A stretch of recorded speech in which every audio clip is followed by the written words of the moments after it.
to another review. So this has been a long time coming since I started testing it out back in like August or September, back when I did the swatch video for this, and it took this long to go through all of the colors and putting them through their paces. It's January. It's fucking January. I thought this would be up in a month. Oops. So, anyway. Blows my mind that this palette is somehow $50. It's on sale for $40 right now from the Ace Beaute website. This is the Ace Beaute Floral Vintage palette, in case I forgot to mention it. But $50 for this. $50 for that. Are we kidding right now? Are we kidding? Yeah, even at $40, that's a rip. Like, girlfriend, no. There's plenty of people who got these in beauty boxes like I did, who are reselling them way cheaper, still brand new and unused. If you want this, do it that way, because holy shit, this is not a $40 or $50 palette, like, as far as I'm concerned. Like, no way. No way. Anyway, so I have my notebook next to me that has all of my notes on each of the colors and how they performed, so we're gonna go through them one by one, as I do. Let you know how they did. If you want to see swatches, I'm not doing that this video. Go back and view the swatch video I filmed a few months ago. I'll try to remember to link it down in the description box, or if I forget, just search it, it'll come up. Anyway, first color in here is Begonia, this orangey shade here. And I would call this like a soft creamsicle shade. It's really pretty, it's semi-buildable, it softens easily. So, we started off seemingly safe with that one. Still had high expectations for this palette. Yeah, you see where this is going already. I know. You already have a pretty good idea how I must feel about this palette. But anyway, second color is Marigold, which has a fair little dip in it. So this is like a bold, brassy, metallic orange that I love. And I think you can tell by how much of a dip there is in it. So it's definitely one to apply with your finger, though, since it doesn't want to pick up easily onto brushes. Also part of why there's such a dip, because I was digging and digging and digging in there with a brush and just couldn't make it work. So then I started doing it with my finger, and oh yeah, magically now it works great. So this one doesn't smoke out much, though. So be really strategic in where you apply it. But it really does pack an effective punch. So the next one is Daffodil right here. And unlike what it looks like in the pan, this does not apply any form of orange. Let me show you that again. Let that sink in. So this actually goes on a pastel yellow. Why? For why? Yeah, it's a pastel yellow that you have to build the crap out of to even get any kind of opacity happening. So there's that. Yeah, I still had high hopes, though, at this point in the palette. They wouldn't last long. The next color is Cosmos, this guy right here. So just like the last one, this one also doesn't go on anything like how it looks in the pan. So it should be like this nice mauve-y, dusty rose. But instead it's like an anemic, barely there at all, even with 10 layers, pastel pink. Yeah, not even worth bothering with, as far as I'm concerned.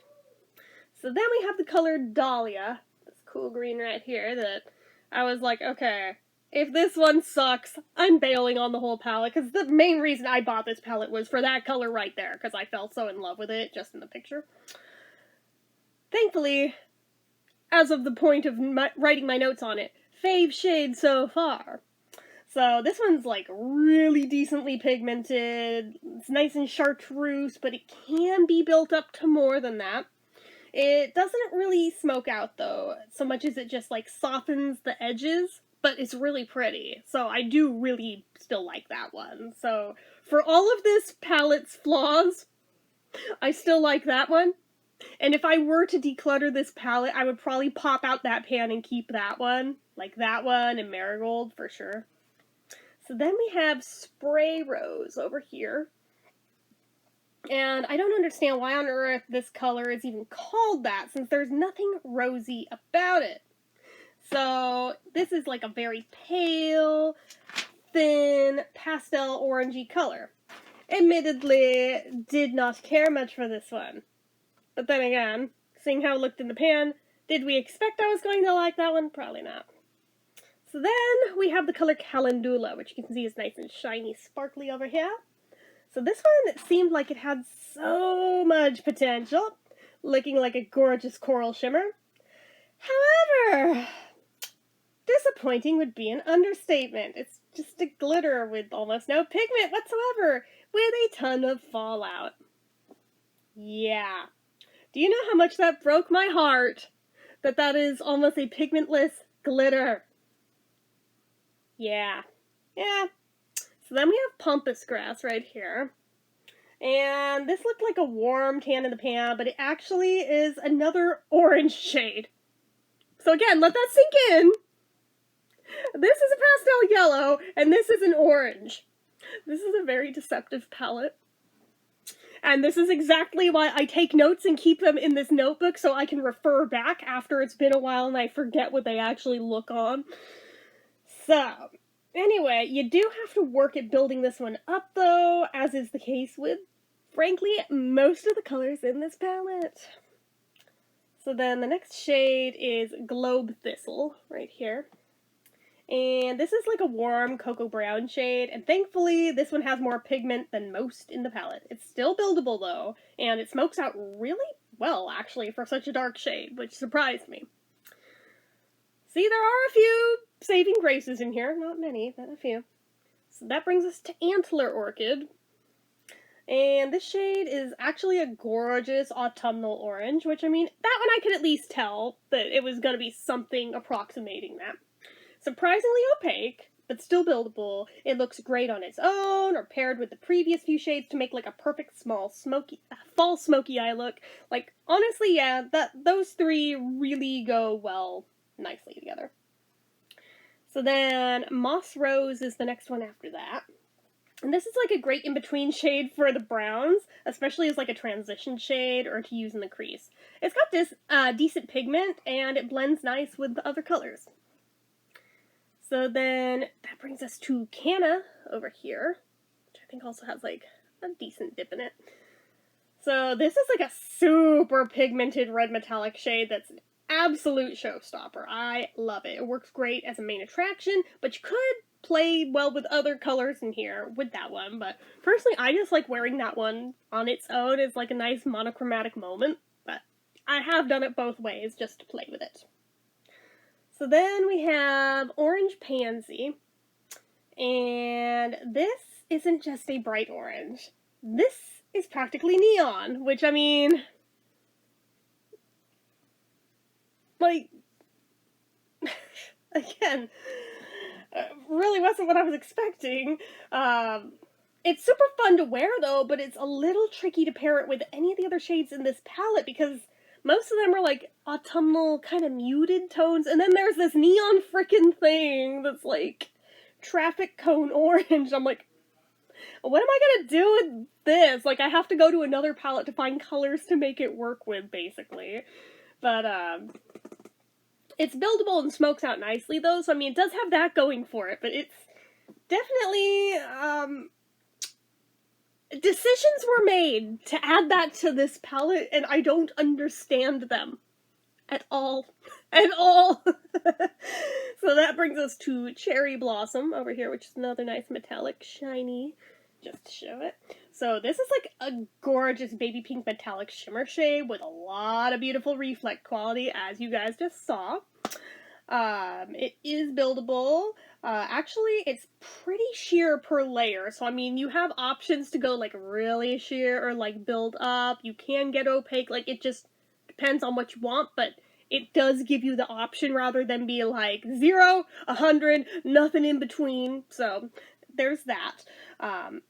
But that also makes it more versatile, so lots of glitter fallout though, and not great at blending with this one.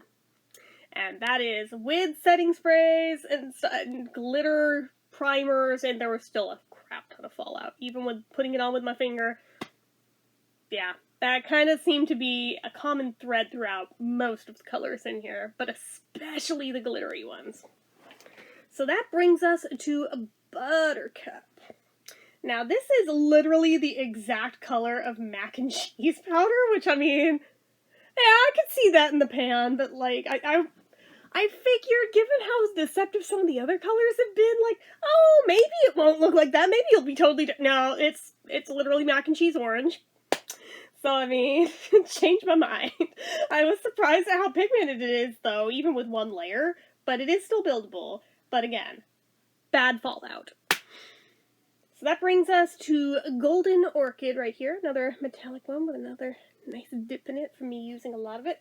So this metallic copper shade is so pigmented and it goes on like a foil, yet it surprisingly softens out beautifully too. But the fallout is crazy bad on this one, like worse than any other color in the whole thing. So beware.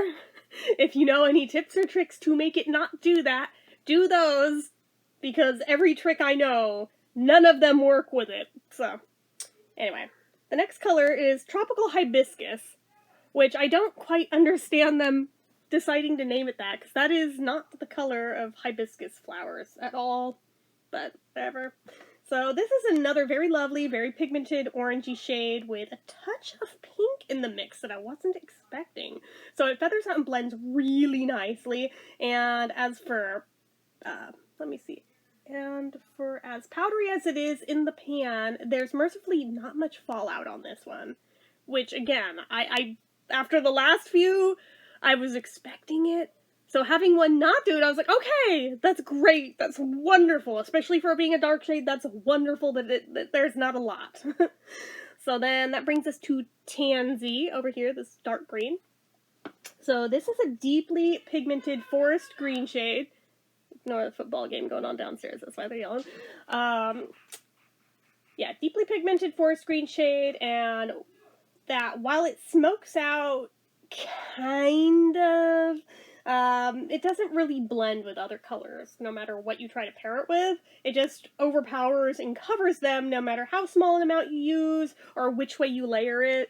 So, yeah, be tactical in how you apply it, because that's about the only way you're going to make that one work.